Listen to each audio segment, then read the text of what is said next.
them it's so for the broken. It's so for the broken. It's so for the broken. It's so for the broken. Tell them it's so for the broken. Yeah. It's so for the broken. Yeah. It's so for the broken. Yeah. It's so for the broken. Boy, look around and need hope. No question back. Welcome everybody to another edition of Healing Broken Souls. I am Pastor John Boyanowski, and I am the pastor at Solid Rock Church of Warren. And my name is Benny Powell. I'm the pastor of Greater Second Baptist Church here in Marion, Indiana. And we have a special guest, Benny Lee Powell the Third.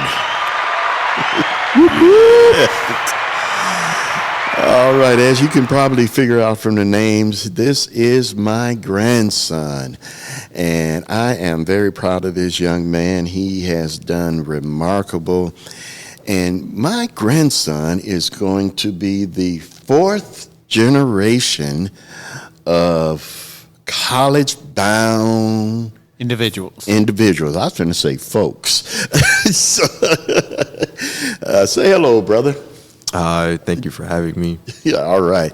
And what we're going to do today, me and John, we've gotten our college education out of the way. We've been graduated 20 plus, is it 20 plus years now? Yes, it is 20 plus years. 20 plus years. And we went through a lot when we were college students. Well, that was because we started later than most college students. I started 20 years after I graduated. Yeah, same thing. We weren't going to do that count, but yeah, I think I went back to college when I was 33, and you were. Yeah, I was around that. I'm older than you. And so one of the things that came to our minds is, you know, how are young adults dealing with the transition from high school and then going into college and everything that entails with that. So, I'm gonna use his birth name because I don't think he wants his nickname across the social media app. I almost said it. So, Benny, tell us how are you feeling right now about getting ready to go to college?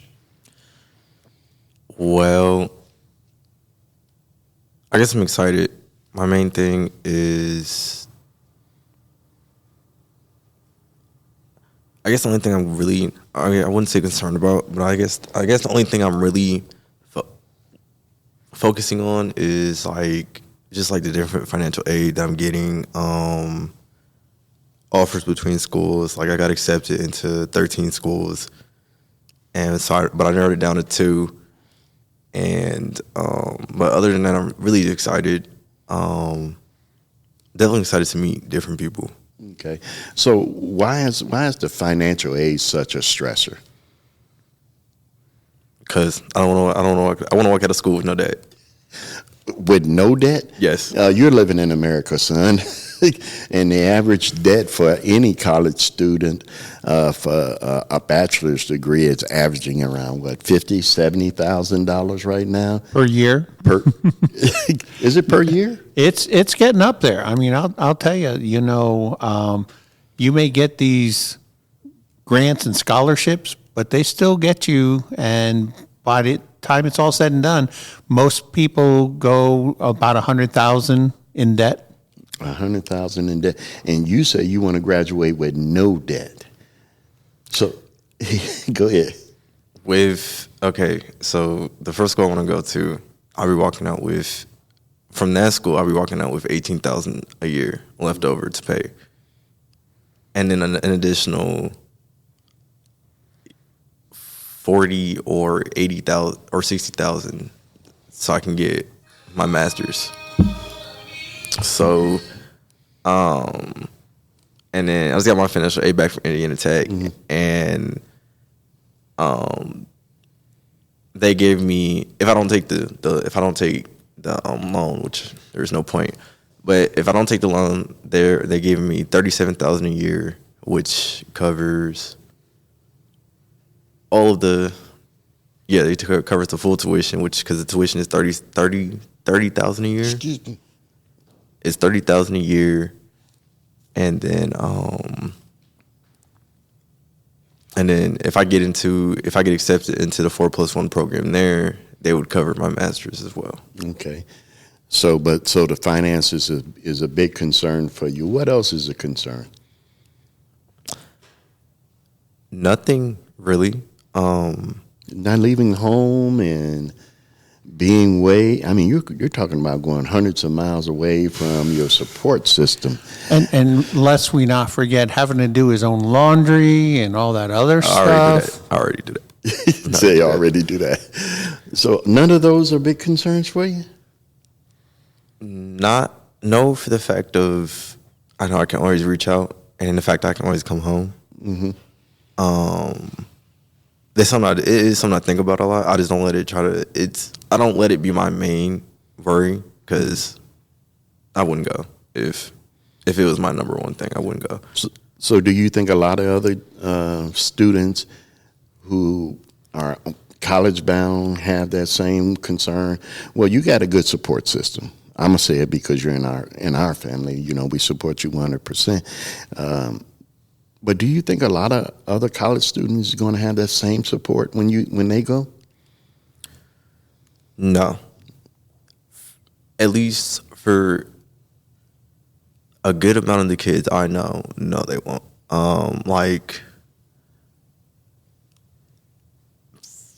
It's really either going to be, for some kids, they're either going to have full family support, or they're just going to have full like friendship support. Or like for me and all my friends, we're all going to have both, because they're all staying in Indiana, and so they're all relatively really close. Like 2 of them are going to Ball State, one's going to IU. The 2 are going to IU, one's going to Ivy Tech, and then one's going to Tri. They're all relatively close, and all their family lives in Fort Wayne, so they have that. They have that. For other kids,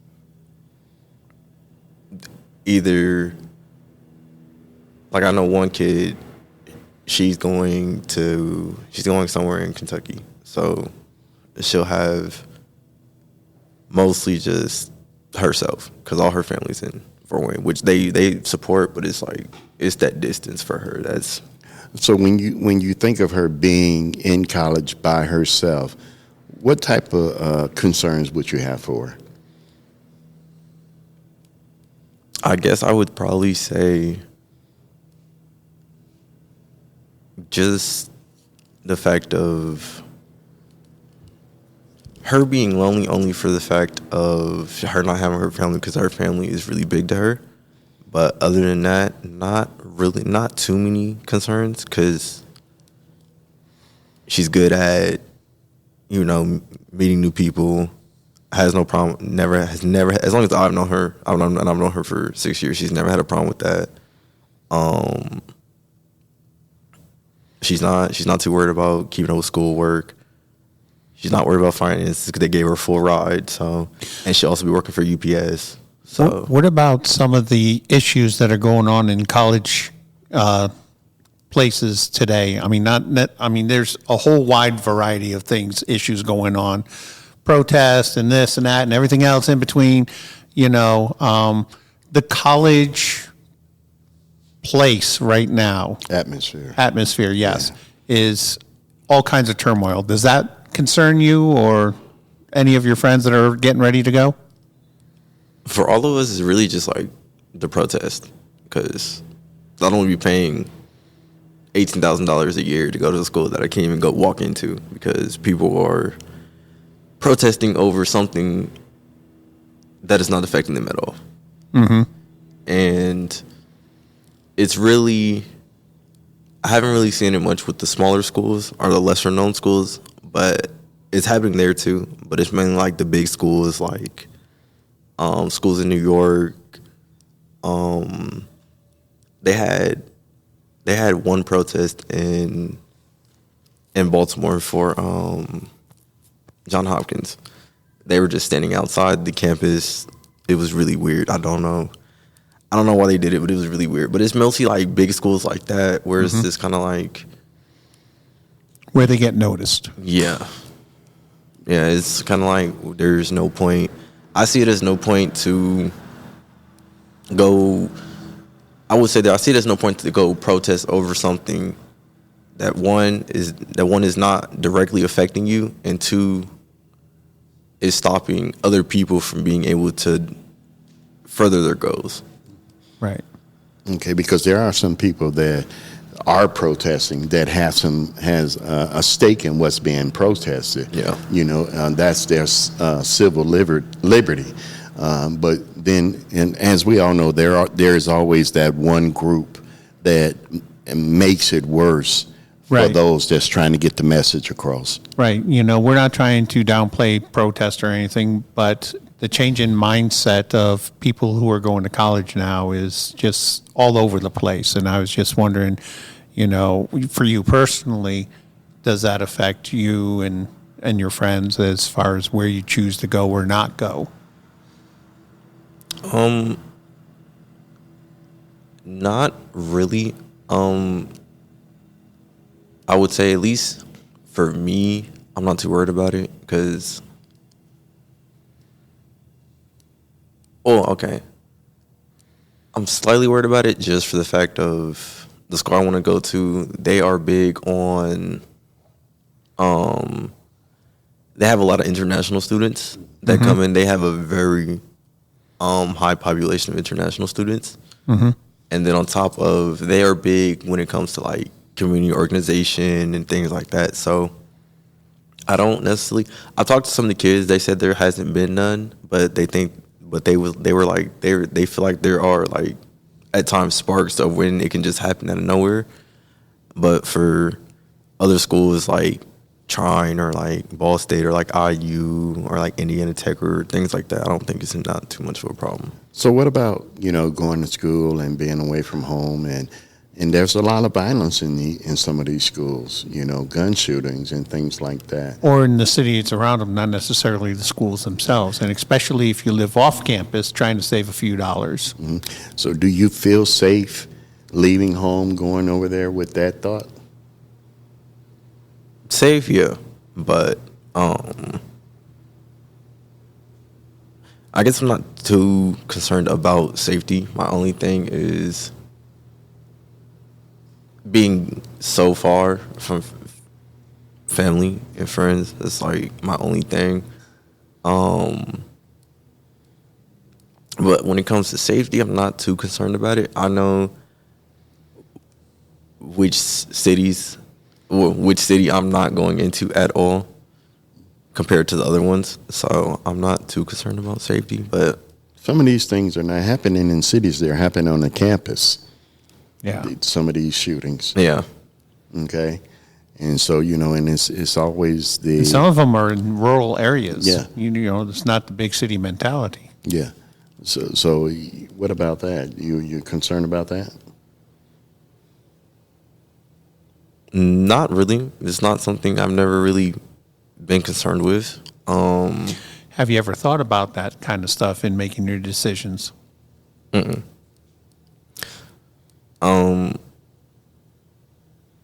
it comes to things like that, I try not to think about it too often, for the fact of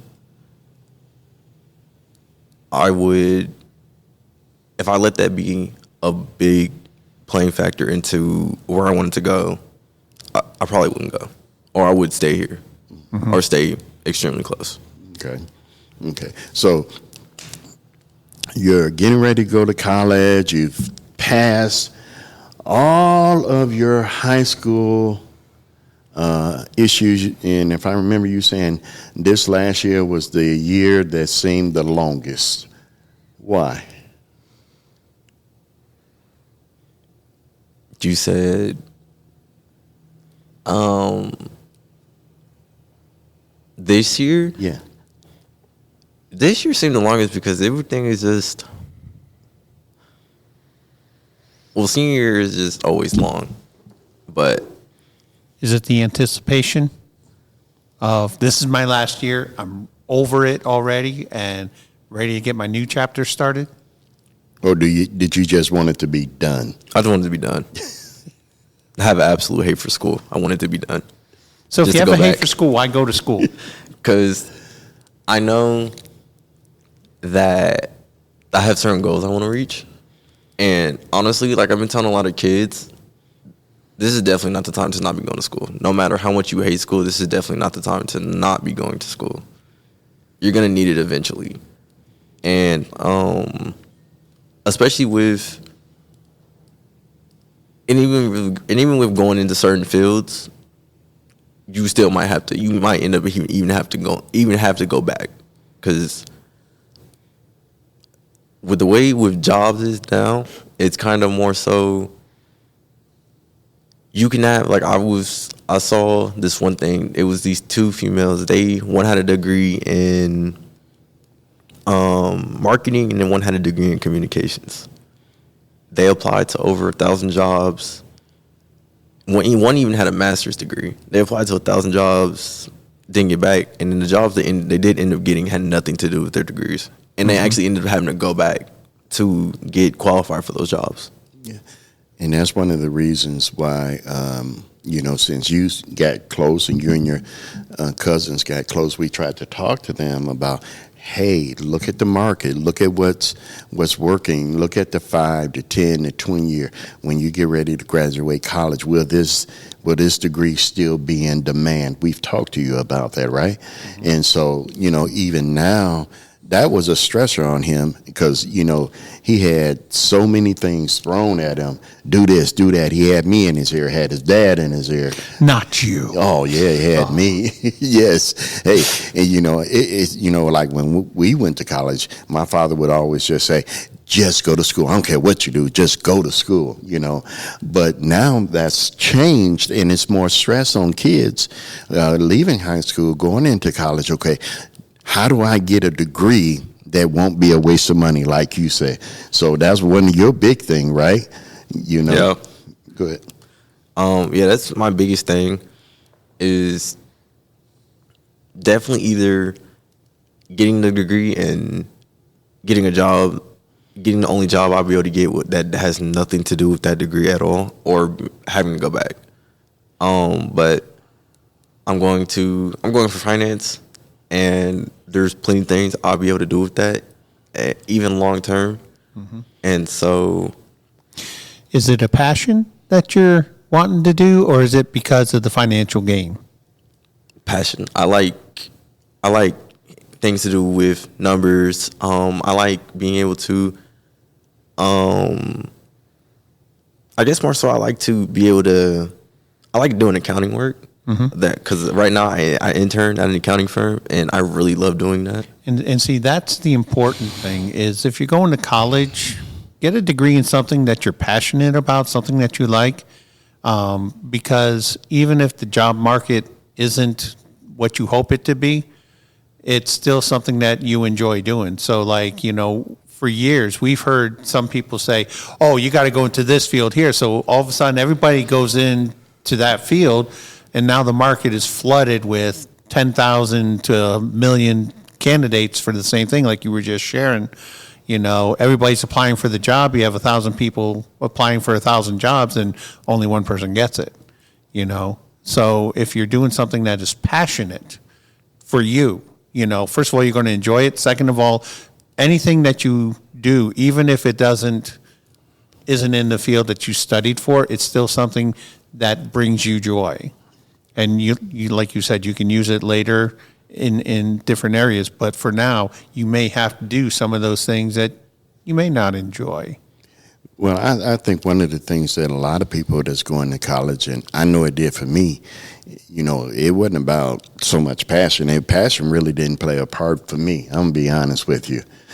Because when I went into school, I just wanted to do Bible. I didn't want no other class but Bible. Oh, I'll tell you that. I mean, from personal experience, I had to take algebra, and I've never taken algebra in my life. And I'm like, why do a pastor have to do algebra? Yes, science. Well, who needs science? Okay. But one of the things that we had a good a counselor, Professor Beaverstein. He said, while you're waiting on being a pastor, you're going to have to eat. So let me help format your degree to where you can eat. And I even told you, talk to your counselor. Make sure that you're going to be well-rounded. Talk to your mentors and all these types of things. And stressors, if this is your passion, this is your goal, make sure you got all your stuff your ducks lined up in a row. But that was even stressful at a point, right? Yeah. Why? I guess for the fact of really, part of it was really not knowing exactly what I wanted to do. So I didn't know how I wanted to structure everything out. Even now, like right now, my plan is to go for 4 years, get my bachelor's, and then try to get into the 4+1 program and then end up getting my master's. And then wherever I'm at, I want to work for, or intern, whichever one, doesn't really matter, but intern work for financial institutions. So I can get, at least during the whole 5 years, so I can get my certified financial planner license, certified financial advisor license, and then my certified public accountant license, and get all of my series 1 through 7 licenses as well. Oh, that sounds like That's ambition. No, it sounds like it hurts. Well, that too, but it's still ambition. Yeah. And so, and the reason we brought Benny on today is because a lot of students may not have the support that Benny has or his friends have, and they may really, really, really be struggling. So if you have a young adult that's getting ready to venture into their next phase in life, and it includes college, because some people say you don't need college to get a job. No, you don't need college to get a job, but to live out your dreams, if college is in that plan, then you need to know how to plan it. And you need that support around you. I told Benny, I said, hey, we got you, pizza money, just call, we'll send it to you, Pizza there every week, I guarantee you, pizza there every week. That even means if I got to eat a bag of beans so you can have a pizza, we going to do that. But, they need that support, not just, and I like what Benny said, not just from family, but peers too. Yeah. Because you guys can go through the struggle together, and you can talk together.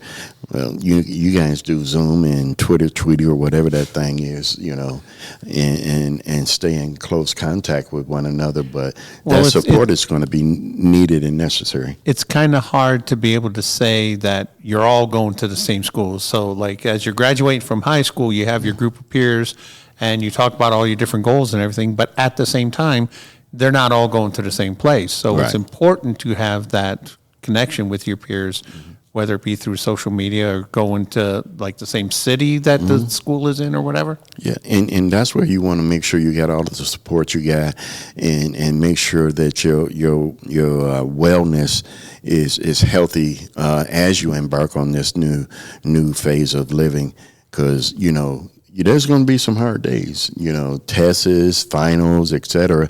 And, you can call anybody and pick up the phone and say, hey, I'm just stressing out a little. But not everybody can. Not everybody can. And so one of the things, with asking you these questions is, what would you say to someone that is doing what you're about to do, and they need some support? What would you tell them on how to get the support they need? I would say definitely reach out to whoever is around. Even if I wouldn't say it definitely has to be, an older adult, but definitely reach out to a lot of the other kids. Definitely, especially if you guys have, same classes or definitely the same major. I would reach out to a lot of those kids, because I guarantee you, there's quite a few of them that are probably feeling the same way. And with that, like I got I think the greatest advice that I received from current college students was go to events, like go to the college organizations, go to the little college events. That way, one, it gives you a chance to like de-stress, and then two, connect with other people who possibly could be feeling the exact same way. Yeah, that's good advice. And I would tell them, don't overlook the services of the school. Right. Yeah. You know, don't overlook the service of the school. Those guidance counselors or a teacher or anyone that, you know, when the mental pressures begin to mount, you know, use your resources, use your peers, use the activities, use the counselors, use your faith. You know, Absolutely. Use your faith. You know, look for a local church or a mosque or whatever your faith may be, and make sure you stay connected that way. You know, that's one thing that I know really works, is that you stay strong in your faith as you move forward through this process. Family, faith, and the other thing is staying engaged is very important. What would you say about that? Definitely, if you can. I mean, I know some kids can't, but definitely like stay connected with your family, most definitely. Because at least I know for me, family is everything to me. So I know that I can call on anybody in my family, and even if it's just sit to talk and rant about, you know, tests or finals or whatever. I know I'll be able to do that. But I would definitely say, definitely try to utilize the school as much as possible. Because one, it's not cheap, so I would utilize the school to my full advantage. That means you're going to go to class, right? Of course, yeah, always. And what about your faith?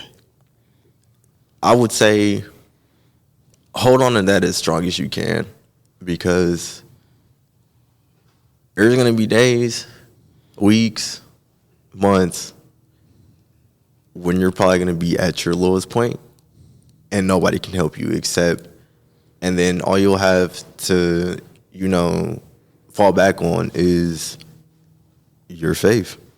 And that's all you'll have, because every time you'll feel like friends aren't understanding, family doesn't get it, or like, you know, you can't necessarily get the help you need from professors or, you know, counselors or what have you, but that's all your faith is all you have. Yep. And so at the end of the day, you should know that you have to stay strong in that. Systems will fail you. Friends will fail you. God never will. Yeah. And so, you know, one thing is, when, you know, if you're young and you're listening to this, you know, the one thing about this episode, this is not rehearsed. Benny walked in and we saw him, and our producer asked him, "Hey, you want to get on?" He said, "Sure, why not?" And we just threw him in a chair, and this was unscripted, and right. this is open and honest as it can ever be. And, you know, and we really thank Benny for coming in and joining us today. Yes, Benny is not one that likes to talk. but he did anyway, and because he is off to college and he is dealing with some of those things, we thought it would be good to because sometimes when you go to college, some of these kids are going broken already. Oh, absolutely, okay? yeah. And they're trying to escape a broken home, a broken lifestyle, a broken situation, and this is the one place they say, okay, I can escape to, and I can find myself. I can find my self-worth. So all these things we talked about: finances, socialization, skills, faith, family. All these things are going to be very important. Okay, but everybody don't have what Benny has. Right. You know. And this is where, you know, people like Benny are encouraging Though, and you said just for the youngers that are going, I would also add the olders that are going, because we non-trads also go through that same cycle as young Benny here. Yeah, I remember the first time I went in class, it was a few years after I had got up to some age. I never forget the first class I got my first test in was Dr. Renningberg, Old Testament Survey. I said, I ain't got to study for it. I know this. Man, I got that test score back on that piece of paper, and that's when they were still using pencil and paper. And I big And the red marker. whopping red 43 with an F next to it. I said, oh, this is serious. So Yeah. so and it changed my whole perspective on The necessity. of studying and being diligent in it. And as you said, Benny, it will get you to a point, right? You saw that through your last year of high school and in your junior year, the ups and downs of just trying to get to high school, and, trying to say, okay, I finished this part. Now here comes that new episode in life where I got 100% control of my life. What do you say to that? Yeah, I would say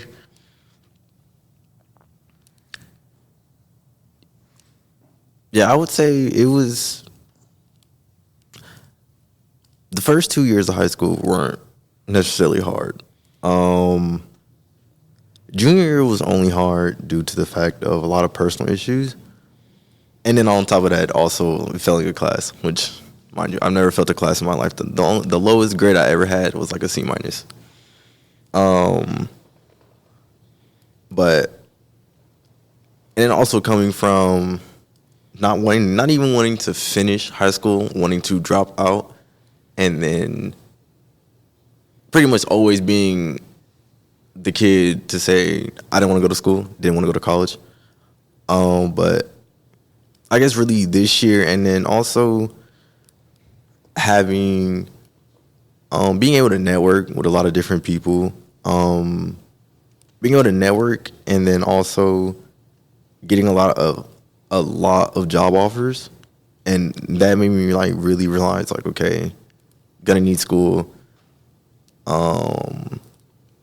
You're gonna need school to get as far as you want to get, one, and then two, you're gonna need school to. You're just gonna need school, period. Honestly, at this point, like being able to, unless you're skilled in the trade already, you cannot walk out of high school and be like, okay, I can just work. It's not gonna get you far at all. And then for me, I think it was really just the job offers. Like, I've gotten offers to work at, I got offered 3 positions at JP Morgan. I got offered a position at Capital One. I got offered. One of them was Italy and France, or in Italy and England. It was one position was in London, and then one was in California. For all 3 for JP Morgan, it was one in London, one in California, and one in New York. And in Capital One, they wanted me to be a remote accountant. Scared of you. I can barely balance my checkbook. so as you guys are hearing, the stresses on these young adults making a transition into their next phase of life is a challenging one, but with the necessary support and with those people behind them to love them when things are good as well as when things are bad, it's going to be very, very important, because at some point that brokenness is going to try to seep its way in and bring them down and deter them or whatever. But those of us who are strong got to help those who are weak and help them get through this process. And as John said, even when we went to college, if it wasn't for my wife, I would not have gotten not just a bachelor's degree, I would have never got my master's degree. And I would not be in the position I am today if I did not have a formal education. So, we thank Benny for coming on board and being with us. You got any last words to say? for any young people who are listening, please go out and network. Go to events, public events. That will lead you to be able to eventually, one, meet any people who are willing to help you in any way they can, and then also that will also lead you to being able to go to different events like business dinners, private parties, like private business parties or things like that. Being able to network, one, so that way you have no problem with being social, especially when it comes to older adults. Like for me, I function better with adults than people my own age.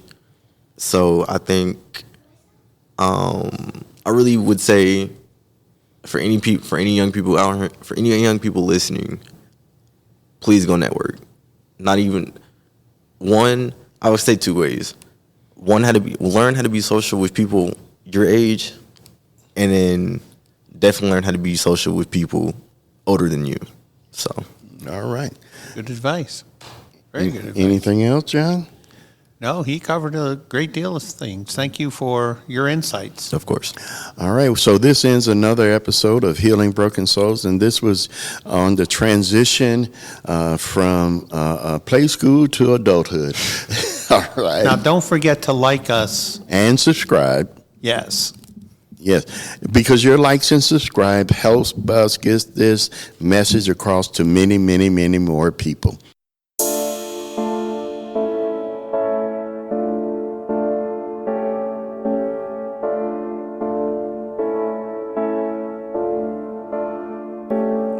Look around, we need hope. Dark world, we need hope. Broke world, we need hope. We all need hope, need hope, need hope. Look around, we need hope. Broke world, we need hope. We all need hope. But tell them it's hope for the broken. It's hope for the broken. It's hope for the broken.